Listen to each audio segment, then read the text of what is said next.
ಬಿತ್ತನೆ ಬೇಡ. ಜವರ್ಗಿ ತಾಲೂಕಿನ ರೈತರಿಗೆ ಜಂಟಿ ಕೃಷಿ ನಿರ್ದೇಶಕರ ಎಚ್ಚರಿಕೆ. ನಮಸ್ಕಾರ, ನಾನು ಮಾಧವಿ ಇಲಾಖೆ ಎಂಟಿವಿ ವೀಕ್ಷಕರಿಗೆ ಸ್ವಾಗತ. ಜವರ್ಗಿ ತಾಲೂಕಿನಾದ್ಯಂತ ಕಳೆದ ಕೆಲ ದಿನಗಳಿಂದ ಸುರಿದ ಅಪಾರ ಮಳೆಯಿಂದ ರೈತರ ಮುಖದಲ್ಲಿ ಮಂದಹಾಸ ಮೂಡಿದೆ. ಉತ್ತಮ ಮಳೆಯ ಹಿನ್ನೆಲೆ ರೈತರು ಬಿತ್ತನೆ ಕಾರ್ಯಕ್ಕೆ ಸಜ್ಜಾಗುತ್ತಿರುವ ನಡುವೆಯೇ ಜಂಟಿ ಕೃಷಿ ನಿರ್ದೇಶಕರು ಮಹತ್ವದ ಎಚ್ಚರಿಕೆ ನೀಡಿದ್ದಾರೆ. ಈ ಬಾರಿ ಸುರಿದಿರುವ ಮಳೆಯು ಅವಘಡ ಮಳೆ ಆಗಿದ್ದು, ಇದನ್ನು ಮುಂಗಾರು ಮಳೆ ಎಂದು ಭಾವಿಸಿ ರೈತರು ಯಾವುದೇ ಕಾರಣಕ್ಕೂ ತಕ್ಷಣ ಬಿತ್ತನೆ ಕೈಗೊಳ್ಳಬಾರದು ಎಂದು ಅವರು ಮನವಿ ಮಾಡಿದ್ದಾರೆ. ಭಾರತೀಯ ಹವಾಮಾನ ಇಲಾಖೆಯ ಮಾಹಿತಿಯ ಪ್ರಕಾರ ರಾಜ್ಯದಲ್ಲಿ ಇನ್ನೂ ಅಧಿಕೃತವಾಗಿ ಮುಂಗಾರು ಪ್ರವೇಶವಾಗಿಲ್ಲ.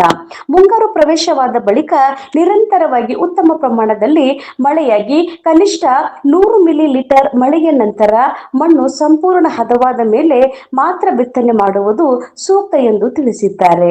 ಅವಸರದಲ್ಲಿ ಬಿತ್ತನೆ ಮಾಡಿದಲ್ಲಿ ಬೀಜಗಳು ಹಾಳಾಗುವ ಸಾಧ್ಯತೆ ಹೆಚ್ಚಿದ್ದು, ರೈತರು ಆರ್ಥಿಕ ನಷ್ಟ ಅನುಭವಿಸಬೇಕಾಗಬಹುದು. ಆದ್ದರಿಂದ ರೈತರು ಹವಾಮಾನ ಇಲಾಖೆಯ ಮುನ್ಸೂಚನೆಗಳನ್ನು ಗಮನಿಸಿ ಕೃಷಿ ಚಟುವಟಿಕೆಗಳನ್ನು ಆರಂಭಿಸಬೇಕು ಎಂದು ಜಂಟಿ ಕೃಷಿ ನಿರ್ದೇಶಕರು ಸಲಹೆ ನೀಡಿದ್ದಾರೆ. ಮುಂಗಾರು ಸ್ಥಿರವಾಗುವವರೆಗೆ ರೈತರು ತಾಳ್ಮೆಯಿಂದ ನಿರೀಕ್ಷಿಸಿ ಕೃಷಿ ಇಲಾಖೆಯ ಮಾರ್ಗಸೂಚಿಗಳನ್ನು ಪಾಲಿಸುವಂತೆ ಅಧಿಕಾರಿಗಳು ಮನವಿ ಮಾಡಿದ್ದಾರೆ. ವರದಿ ಕರೆಪ್ಪ ಗಣೂರ್, ಎಂಟಿವಿ ನ್ಯೂಸ್ ಕನ್ನಡ. ನಮ್ಮ ನಡೆ ನ್ಯಾಯದ ಕಡೆ. ನಿರಂತರ ಸುದ್ದಿ ಮತ್ತು ಜಾಹೀರಾತುಗಳಿಗಾಗಿ ಎಂಟಿವಿ ಕನ್ನಡ ನ್ಯೂಸ್ ಅನ್ನ ಸಬ್ಸ್ಕ್ರೈಬ್ ಮಾಡಿ. ಧನ್ಯವಾದಗಳು. ರೈತ ಬಂಧುವರು ನಮಸ್ಕಾರ.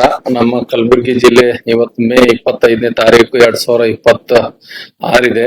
ಜಿಲ್ಲೆಯಲ್ಲಿ ಬಹಳಷ್ಟು ರೈತ ಬಾಂಧವರು ಈಗ ಮಳೆ ಬರ್ತಾ ಇದೆ, ಬಿತ್ತನೆ ಮಾಡ್ಬೇಕಂತ ಹೇಳಿ ಬಹಳ ಪ್ರಯತ್ನ ಮಾಡ್ತಿದಾರೆ ನಮ್ಗೆ ಗೊತ್ತಾಗಿದೆ. ದಯವಿಟ್ಟು ಅರ್ಥ ಮಾಡ್ಕೊಳ್ಳಿ.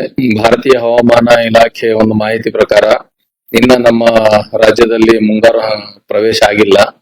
ಇನ್ನು ಮುಂಗಾರು ಪ್ರವೇಶ ಆಗಲ್ದೇನೆ ಇದೇನು ಅವಕಳಿ ಮಳೆ ಬರ್ತಾ ಇದೆ. ಯಾರು ರೈತ ಬಾಂಧವರು ಬಿತ್ತನೆ ಮಾಡಬಾರ್ದು ಅಂತ ನಾನು ರಿಕ್ವೆಸ್ಟ್ ಮಾಡ್ತೀನಿ. ಬಿತ್ತನೆ ಮುಂಗಾರು ಬಂದ್ಮೇಲೆ ಸಹಿತ 100 ಮಿಲಿಮೀಟರ್ ಕನಿಷ್ಠ ಮಳೆ ಬರ್ಬೇಕು, ಭೂಮಿ ತೊಯ್ಬೇಕು, ಆಮೇಲೆ ಭೂಮಿ ಹದ ಆದ್ಮೇಲೆ ಬಿತ್ತನೆ ಮಾಡ್ಬೇಕು. ಅವಾಗೆ ಚೆನ್ನಾಗಿ ನಾಟಿಗೆ ಬರ್ತದೆ, ಇಲ್ಲ ನಾಟಿಗೆ ಫೇಲ್ ಆಗ್ತದ. ಪರ್ಟಿಕ್ಯುಲರ್ಲಿ ಸೋಯಾಬೀನ್ ಬೆಳೆ ಅಂತ ರೈತ ಬಾಂಧವ್ರನ್ನ ರಿಕ್ವೆಸ್ಟ್ ಮಾಡ್ತೀನಿ.